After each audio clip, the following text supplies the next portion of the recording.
Delhi-NCR's live AQI update.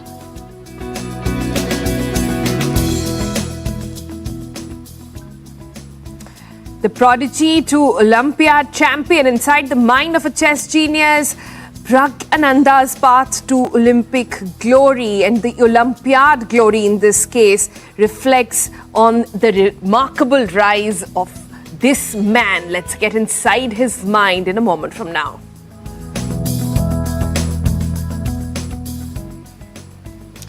And we're putting the 2024 TVS Apache 310 to the test. Performance, features, value, what's new, what's improved. Can the new TVS keep up with competition? Overdrive, as usual, bringing you the verdict.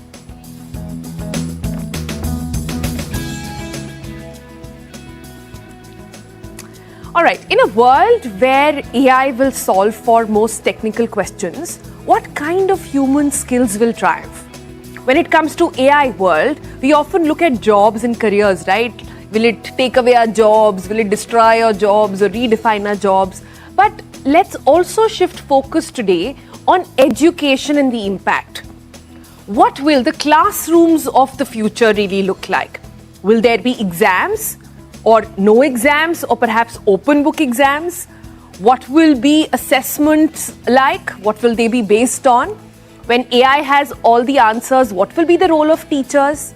Today on the program, we attempt to answer all these very fascinating questions. Right at this intersection of artificial intelligence and education is not just a future full of possibility. This change is imminent. The traditional factory model of schooling that we've seen that is designed typically to churn out workers for a very, very rigid system, we know already. We talk about how it is outdated.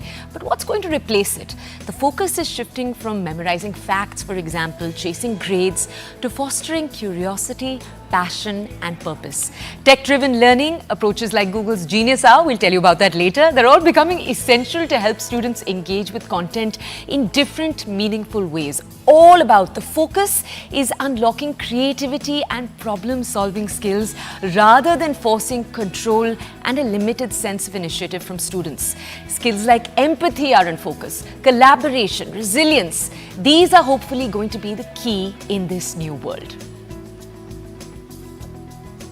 So we often hear about all of this, right? But we don't know what the application will be. Aakhir bachche padhenge kya? How importantly? Well, joining us today is our two people who are very futuristic in their mindset and perhaps have these answers for us. First up, we've got Leena Usher, who's the founder for Dreamtime Learning and also was the one who started Kangaroo Kids. Also with us is Gautam Rajgaria. He's the promoter and chairman of Delhi Public School. He's got branches in Varanasi, Nasik, Nagpur, Pune and all of that. So they'll be sharing lots of insights with us. Good morning, both of you. Thank you so much for joining us at the so-called school hour, as they say. But this is the time where we try and school parents and try and understand what the future really will look like for their kids. Leena, let me begin with you.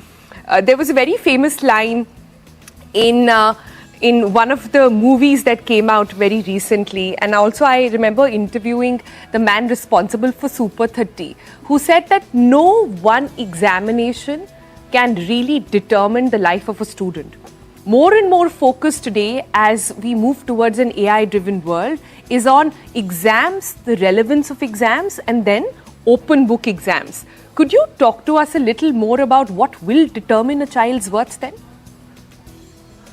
So if we look very quickly at schooling should reflect what's going on outside the school in the real world, and what opportunities the real world has in terms of jobs, skills that kids will need, etc., etc. And you look at, we've had a history of kids stealing papers because there's always been so much pressure around exams, and we then think about what is the true essence of why a child needs to be assessed and what are the parameters of assessment. And all these have changed. 20 years ago when I started Kangaroo Kids, or 35 years ago when I started Kangaroo Kids, and then Billabong High, parents used to put an emphasis on spelling. And I used to say, look, there are going to be tools very soon around the future, like we've got a calculator, where you don't need the kids to master their spelling. But they do need to master language. They do need to master language usage. They need to be able to be, you're expressive, but not necessarily only by writing. Now, today that's gone 10 steps ahead, right? We can actually speak. You don't have to write. You can speak and there's a text to a voice to text speech that occurs for you, complete with punctuations and everything else. So then it bodes the question: should we be teaching for grammar, spelling, and put so much of a focus on writing in conventional schooling or not? So I'm saying if we do very simple things, it'll force the whole education community to change what they're doing. And it also then, because only when that happens will parents start looking at things differently. Parents don't know. Parents are looking at, okay, what's the school demanding of me? And therefore, how do I meet it? And that's where their pressure, stress and pressure comes from. But if in our offices, in the real world, if we are using access to information as and when we need it to solve a problem, to create something, to do something, why don't we do that for kids? So if you look at, there's a theorist called Bloom's, and he built this thing called Bloom's taxonomy of needs, where memorization and understanding were at the lowest end of it gives your brain highest stress, but it actually is the lowest level of functioning for a brain. And at the highest end are evaluation, analysis, synthesis. And by synthesis, it's very, very clear that we're in the creator economy. That's where we've got to focus, that kids can learn anything, but what new value do they create from what they've learned? So just to give you a very example of what a school can do. Okay. It doesn't change everything, does not change the textbook. You're learning about, yesterday was Gandhi Jayanti. So Right. we're learning about the Salt March in schools, right? Now, a very simple way to do this is to say, okay, Gandhi ji lives in the world of today with the tools and technology that that he has today. Now you have to recreate what a Salt March will look like. How will he communicate it? How will he build awareness? How will he get people to follow him? Now, it's not as though kids don't need to know the history of what happened at once upon a time. They don't need to know what his objective was or what the reason why he was doing the Salt March. Because for them to be able to communicate that on Twitter or X now, on Facebook, on LinkedIn, and not only that, they're learning that these different platforms use different styles of language to communicate. Leena, hold on. You've said a lot of things. You've said a lot of But things. Let's hold on. I do love that though. Gandhi in the digital age almost. Gautam as well. Yeah. Okay, let's just go over to Gautam then. We did right now talk about Gandhi in the digital age. We'll almost keep the question there. Gautam, I want to ask you, during COVID, we saw tech enter into classrooms in a huge way, and there was a big conversation around the pros and the cons of tech entering the classroom. Here on TBC also, we've had those discussions, the different perspectives parents have, students have to what that did to learning. But I want to understand from you, how can the classroom of the future embrace tech, have a tech-driven education in a positive way? What does that actually look like?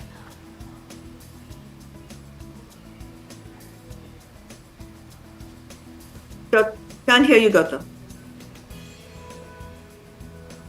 So when COVID happened, we all rushed into getting into the tech into the classroom, but really the tech at that time, when we brought that into the classrooms, wasn't really designed in a way where immersive learning could actually happen inside the classroom. But it's been 4 years since then, and things have changed drastically. Today, when you talk about adaptive learning, when you do gamification, when you play a video game, really what happens is that the video game really adjusts to your level and keeps the child really engaged, because it understands what the level of the child is. Whether if you give a child too much of a challenge, he'll get disinterested. If you make it too easy, the child will again move out of the game, right? So you have to keep the level of the child interested. So adaptive learning is one of the things that can happen through tech, which is happening now with 4 years of innovation in technology into the classrooms. You can personalize education really to every single child in that classroom. That's number one. Number two, using tech, you can really gamify things. You can give rewards, you can give immediate feedbacks. Children really love to get immediate feedback. Gone are the days when you had a lengthy answer written, and after 15 days, you get to know how you did in your examination. That just takes the fun out of learning. Here, you are learning on the go. You know exactly where you made a mistake, you know why you made that mistake, and it will pick out what concept you did not understand because of which you made that mistake. Now, imagine what that does to an individual. As adults, we love to get feedback immediately to be able to improvise on that. Now, for Yes. this show, if you get a feedback next year, would it make any sense to you? No. That's what we've been doing for our students year and year again.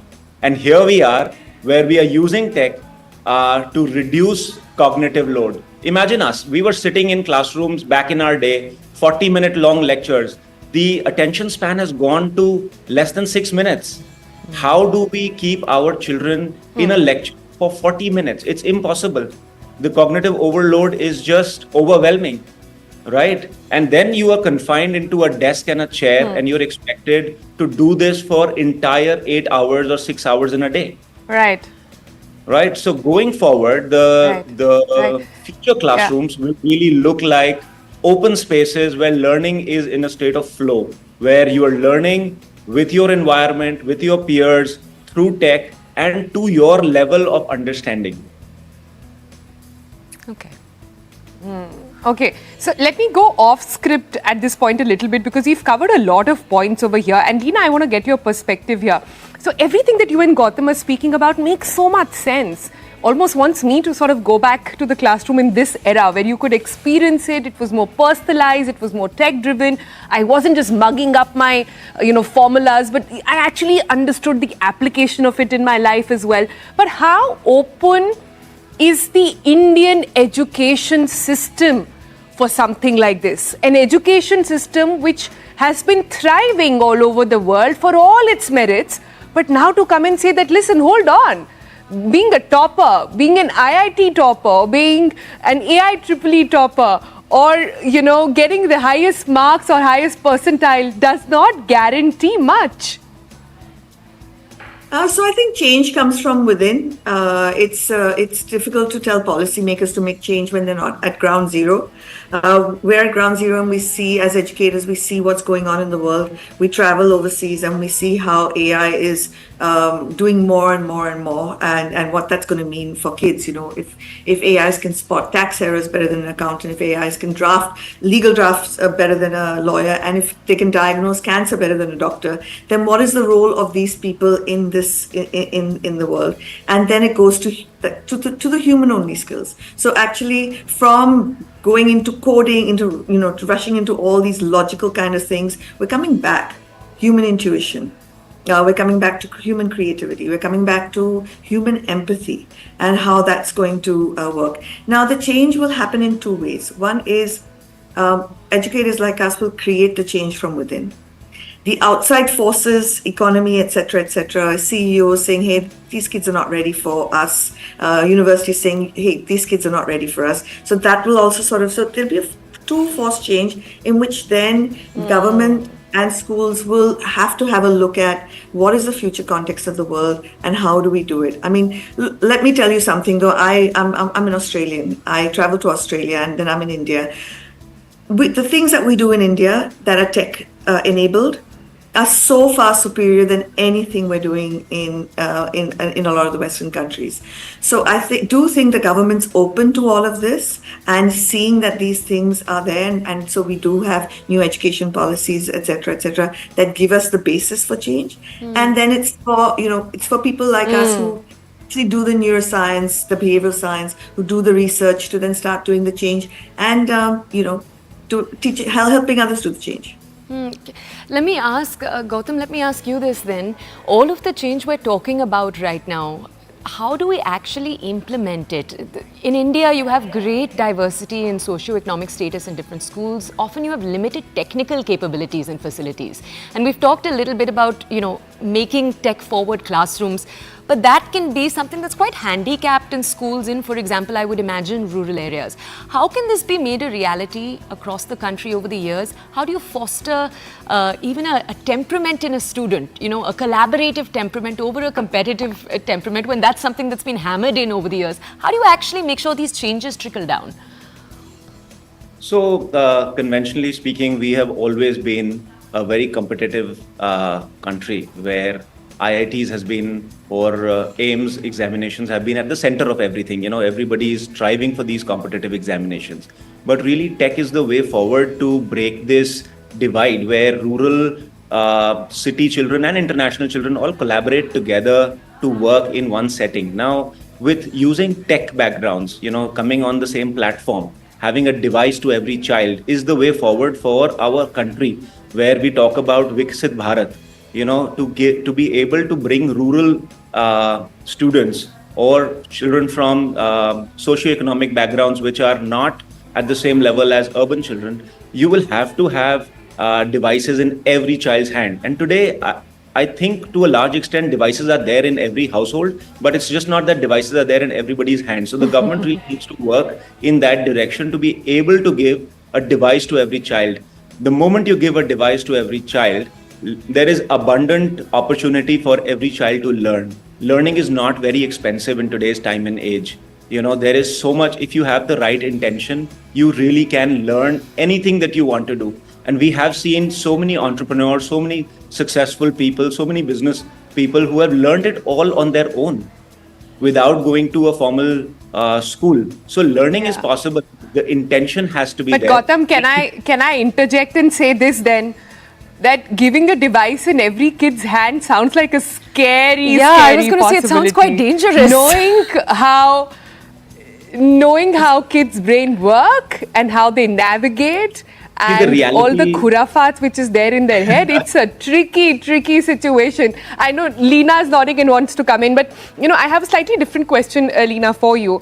That, you know, I understand that change will trickle down from the top, meaning we are currently in a situation where you have a lot of IITians who've not got jobs. The best of the institutes in the country are now facing the reality that perhaps they know a lot of good stuff, but they are perhaps not market ready just yet. A lot of companies are saying it. And that will perhaps, you know, trickle a change in curriculum at the university level and then at the school level, and that's how it happens. But we are still in India a system of boards. There is CBSE, ICSE, IB, IGCSE. In a situation like this personalized setup, how does it go? So I think if you look at that, we only have a few jobs. As teachers, our jobs are not to be content masters anymore. Our job is one, if we're teaching a concept, how do we hook the child's brain by making them curious about what that topic is? And that can be done by touching an emotional chord, by making it highly relevant and relatable to their world. And so that's our first job as teachers. The second job is to make it exciting and engaging. So you just craft the learning experience. So it's done in a way that kids see how when they put all these bits together, they're going to create something wonderful and magnificently different. Up to grade 8, we've got autonomy over what we want to do. You know, and autonomy and agency is not really, it's important for everyone. For husbands and wives, it's important for educators, it's important for kids. So we've got that agency and autonomy up to year 8. So now we're only talking about 9 and 10. I am saying with a lot of conviction and confidence that in 5 years, our board exams will not look anything like that, like they are today. We will have portfolios of learning that kids take to universities for entrance, and that kids will carry with them as as what they're doing. We're actually talking to someone right now who's built an alternative university inside the Wipro campus. Right, so you'll see more of these. You'll have specialized universities. We are unfortunately running out of time, and it's unfortunate because this is right as you were touching on a very, very exciting aspect here. How different exams can look in the future. Just a few years from now, we might be looking at something like portfolios that would entirely change. And this is interesting because this is how we started this. How board do you exams? change? I mean, right. That would be revolutionary for all of us who've sat through board exams over the years. But anyway, we're going to draw our story to a close. We hope that's given you an overview into just how different, how curiosity-driven classrooms might look in just a few years from now. We're going to head into a quick break. On the other side of the break, one of two stories. We're going to first be telling you the symbolism behind Navratri. So we'll be talking about the different forms of Goddess Durga, the significance of different colors, their meaning for each day. TBC is going to be bringing you the breakdown.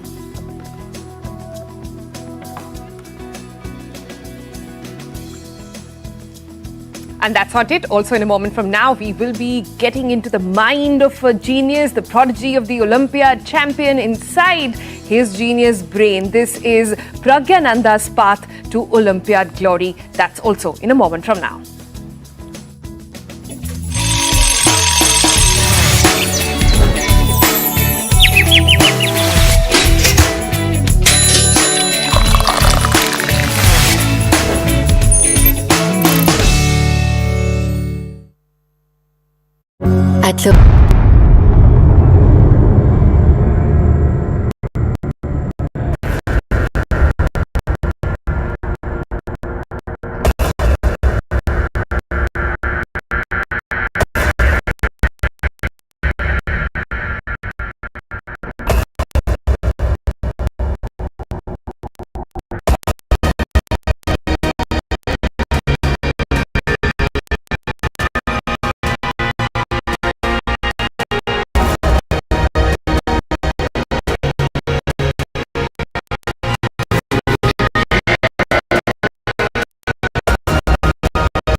Welcome back. Let's now take you to different stories that are playing out not just in the country but also across the entire world.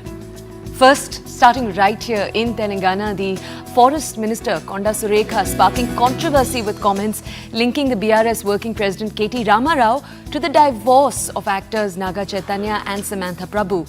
Naga Arjuna, who remember is Naga Chaitanya's father, has condemned the remarks, calling them irrelevant and false, urging Surekha to respect the family's privacy. Samantha has also responded, stating her divorce was mutual and amicable, asking Surekha to keep her name out of all political battles.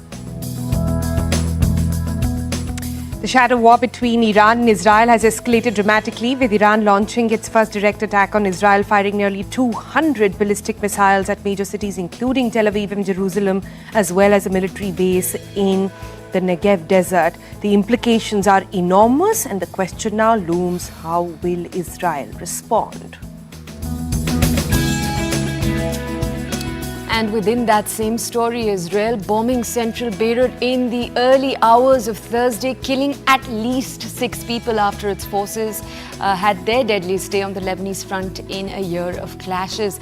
Israel said it conducted what they called a precise airstrike on Beirut. The US President Joe Biden has said that he would not support an Israeli attack on Iran's nuclear sites as he tries to continue further escalation in the Middle East conflict. It came as Israel warned that its retaliation against Iran for firing more than 180 ballistic missiles would be severe. Lastly, amid all of these reports, these visuals actually coming in from the Middle East. This is the US couple Sean and Christy Gibson. They got married on Tuesday. They had to finish their celebrations in a restaurant bomb shelter as missiles continued to rain down.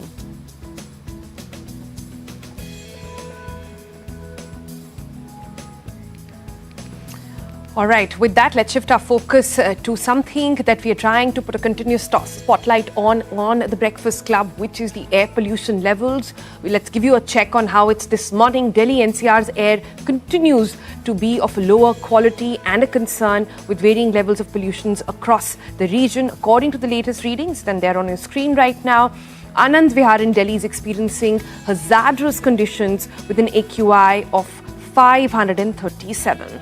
Right, other areas are faring slightly better. You have Munka at 189, Narela at 184, Noida at 161 and Gurgaon at 153.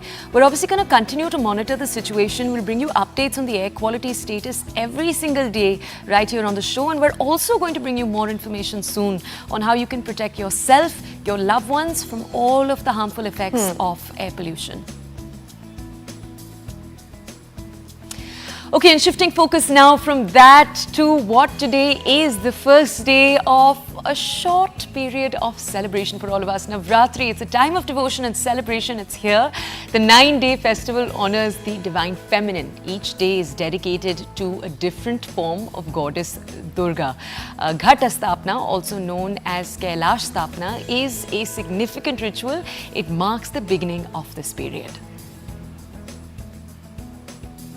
The ritual is the invocation of goddess Shakti and sets the stage for all the 9 days of festivities. Let's take a deeper look at the significance of this vibrant festival and what each day actually represents. Here's Sakshi with the report.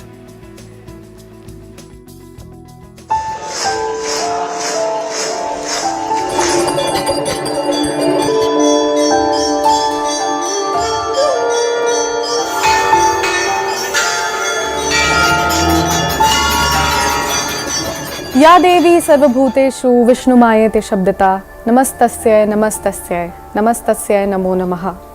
Navratri, it's a celebration of the divine feminine energy, honoring goddess Durga's victory over the buffalo-headed demon Mahishasur. The word Navratri comes from Sanskrit, where Nav means 9 and Ratri means night. Also known as Durga Puja, this festival is observed not only twice but 5 times a year, with Chaitra Navratri and Sharad Navratri being the most prominent ones. Now, according to our ancient texts, our Puran, the feminine energy or Shakti has 3 forms. Mahakali means strength, Mahalakshmi for wealth and passion, and Mahasaraswati for knowledge. These forms represent earth, sun and moon, as well as the 3 qualities or gunas, tamas, known as inertia, Rajas means passion and Sattva means purity. The first 3 days honor Durga or Kali, the next 3 are dedicated to Lakshmi, and the final 3 are dedicated to Ma Saraswati. The 10th day is Vijay Dashmi or Dashera, celebrates the victory of good over evil, symbolized by Lord Ram defeating the demon king Ravan.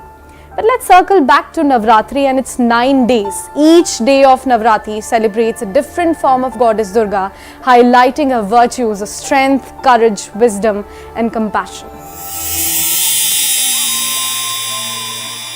Day number 1 is dedicated to Devi Shailaputri. Shailaputri, meaning daughter of the mountains, is the first form of Goddess Durga worshipped during Navratri. She is the purest form of Parvati and reincarnation of Goddess Sati. You should wear color red on this day according to the dates falling this year for Navratri.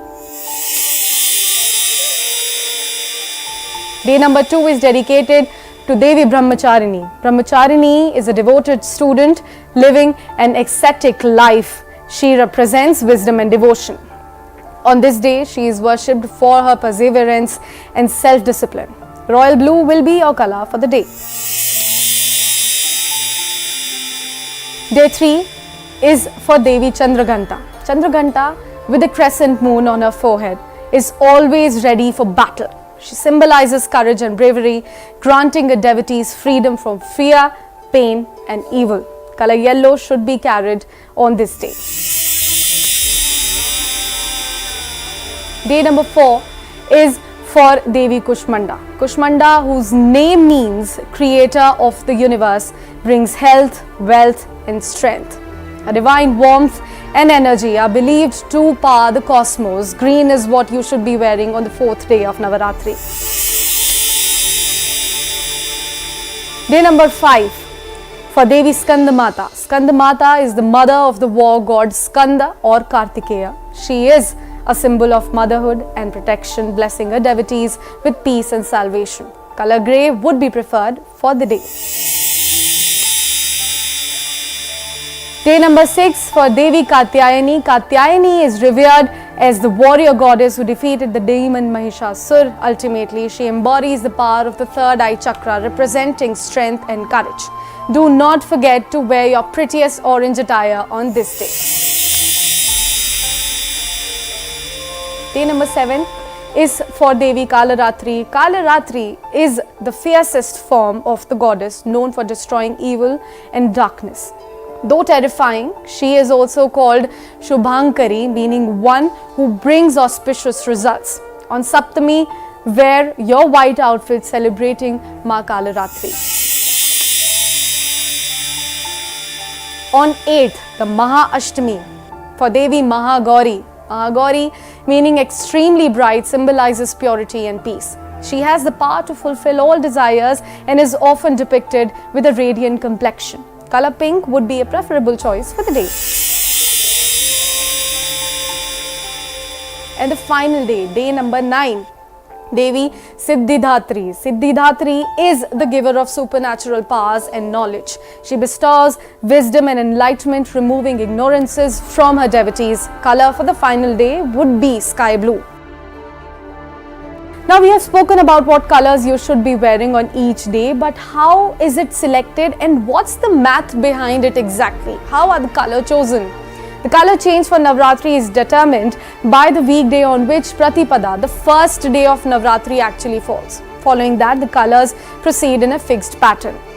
Monday is white, Tuesday is red, Wednesday is royal blue, Thursday is yellow, Friday is green, Saturday is grey, and Sunday is orange, covering the first 7 days of the week. In the second week though, the first repeated weekday uses pink, while the remaining day alternates between purple and sky blue, completing the 9-day cycle. The Breakfast Club and CNN News 18 with all of that information now wishes you a very happy Navaratri.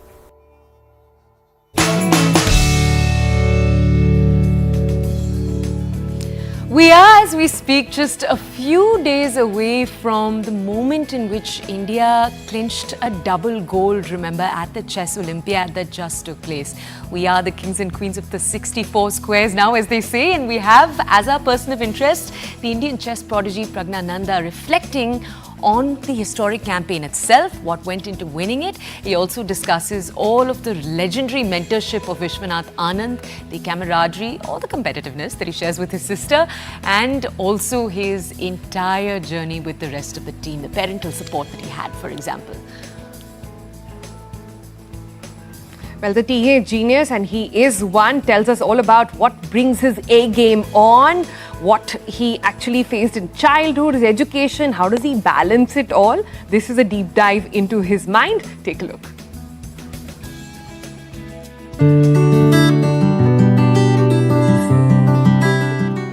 It was quite accidental because my sister was watching a lot of television at that time, and my parents wanted to distract her from TV, and so they put her into chess and drawing class, and she picked up chess from there.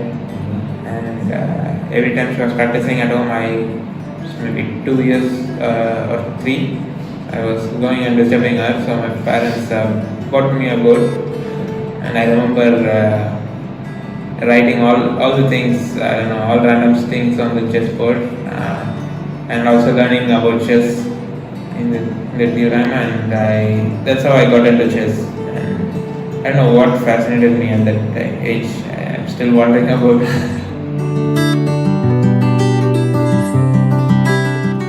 There's no rivalry between us. It's just we are, we try to learn from each other more, because we both, train different trainers, and so we try to share whatever we can share with each other regarding our training, regarding chess.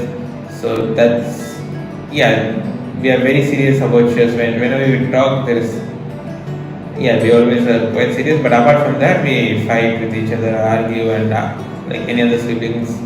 So when it comes to chess, we are very serious. There isn't any specific. Maybe I pray before starting the game. You can say that's one superstitions. But apart from that, obviously I have a routine in every event, but I don't think that comes under superstitions. It's just in general, I prepare in the morning before the game, and then I play the game, I come back, and then I try to relax a bit, have my dinner, and just the panics will be out by then, so I try to look at my opponent games and decide on what's going to be the strategy for tomorrow, and then I try to get some good sleep, and then same thing continues.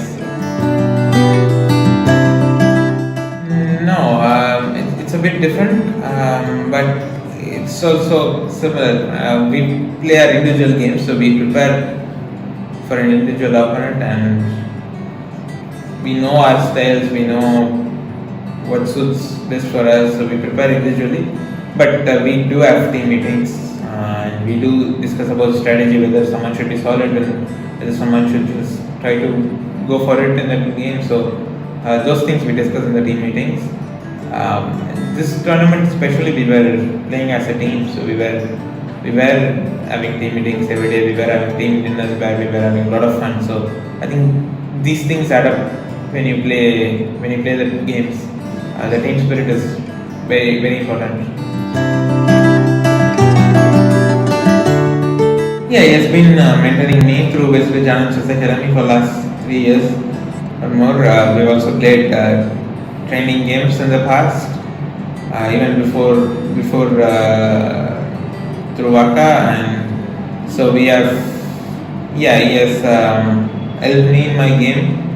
Even before the Olympia, we were speaking for a couple of hours. So I've learned a lot from him, a lot from his games, and now a lot from speaking with him, discussing with chess with him. So I would say that Indian chess won't be there without him. Is the start of chess in India again. There was basic chess was implemented in India, but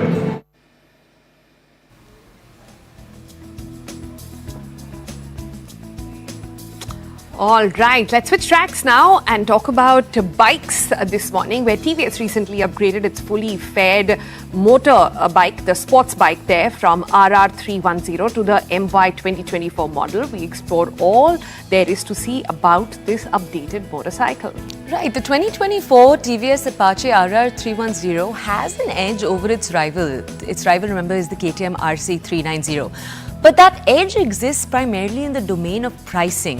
Where does it stand in terms of performance, in terms of features? Overdrive gets us this review and, of course, the final verdict. Take a look. Alright everyone, so that right there is the updated for 2024 TVS Apache RR310. Now, this motorcycle has been on the receiving end of upgrades since it came out in 2017. The last time it got upgraded was 2021, I believe, where you had the BTO options, adjustable suspension coming in, and a couple of race kits as well. So this is the updated model for 2024. It makes a lot more power now, 11% more power to be precise. And in terms of design aesthetic, can you tell right now what's new? Well, if you haven't checked out the bike before, you will see that it now gets these winglets up front. Yep, so that is set to increase downforce on the front, and that, as you can see under it, is the indicators. So that's pretty interesting. Otherwise, silhouette wise, from the side, it looks pretty much the same motorcycle that we've seen before. And also new for this 2024 updated model is this new clutch cover, which, as you can see, is transparent. Now, this is something that you can see on bigger capacity motorcycles as an aftermarket accessory that, well, now TVS is giving it to you as part of the factory package. Now, coming up front, well, familiar display. That's the same 5-inch TFT color screen on there. Ride modes, you get the same 4 ride modes as you did before: track, sport, rain and urban. And this one, which we are riding out here today, comes with the Dynamic Pro package. So you have the additional electronics package suite on there, and including the quick shifter. Now, the quick shifter, yeah, so to begin with, well, TVS has, as usual, given you quite a few options of this very same motorcycle to choose from. Now, it starts off at 2.75, I believe, lakh for the standard model without the quick shifter. Then you want this nice grey color one, then you'll have to pay a little more. If you want the quick shifter, you have to pay around, I believe, around 17 grand more, around that kind of bracket. Then if you want the dynamic package, which it ups the game as far as the electronic suite is concerned, that will cost you around 18 grand more. And on top of that, if you want the Dynamic Pro package, now that includes the race tuned dynamic stability system. So that includes cornering ABS, rear lift control, which is like anti-stoppy, anti-wheelie control as well, and cornering cruise control. So that's pretty interesting. Now, yeah, as part of the Dynamic Pro package, you get the adjustable suspension, the adjustable levers. Yep, that is your cruise control. Now all these features you might recall have been present previously on the naked version of this motorcycle, which is the RTR 310, and yeah, it's pretty much carried over from that motorcycle, like the quick shifter on the 6-speed gearbox. As far as torque is concerned, it does around 29 Nm of torque at 7,900 RPM. So it's got a new piston in there, new forged piston, different coating, it's a lot lighter, and this, the company claim, has resulted in the NVH levels dropping to a more acceptable level in this day and age. Now, we can't really comment on that because, well, we've signed an embargo agreement, so you'll have to wait till tomorrow for that to see if it really holds true. Yeah, you can see the RT-DSC right there on the front wheel. Now, it comes clad with Michelin Road 5 tires, which we've seen before to be quite grippy, especially out on track. seemed to be alright before. Let's fire it up. Let's hear how it sounds and figure out how that new clutch looks.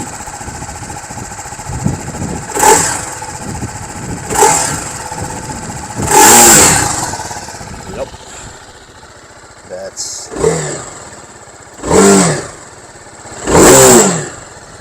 Let's have a little listen. Hopefully you can make out something.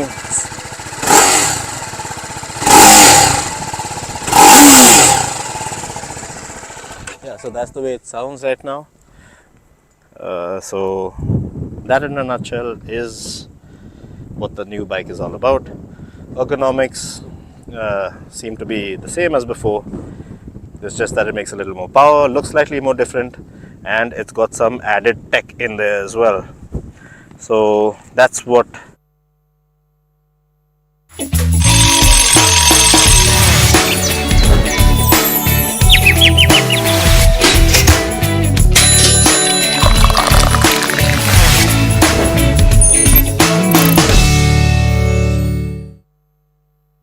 the grand finale.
Welcome back. It's time on the program where we take you through a special segment on financial markets powered by Money Control Pro, Money Control's premium destination for investing and business insight. Let's start with how the markets are picked to open this morning. Now, GIFT Nifty indicates a lower start for Indian equities. The MSCI Global Equities Index was down due to the geopolitical tensions over there. Asian markets, on the other hand, portrayed a mixed investor sentiment today due to escalating Middle East tension. Oil pricing, and this is the area which will see major impact in the days to come as well, rose in early Thursday trade on investor concerns about supply challenges due to Middle East conflict. Gold remains range bound at a higher level seen last week. Right, and as hinted by that, geopolitical risks have risen and US presidential elections are also around the corner. Two key factors. Therefore, equity market volatility is expected to remain elevated. That said, with a possible scenario of soft landing for the United States, normalization of interest rate cycles and the continuation of strong corporate earnings growth in India, current volatility could be used to reset one's equity market portfolio. You can log into Money Control Pro to find out more about what's in store for equity markets and various other actionable insights on the market. It is the premier destination for all investing views and financial insights that you're ever going to need, brought to you by Money Control.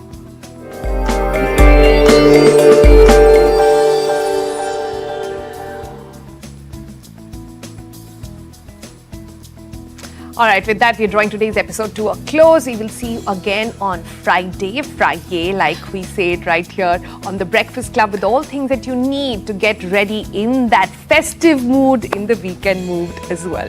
Goodbye, see you tomorrow.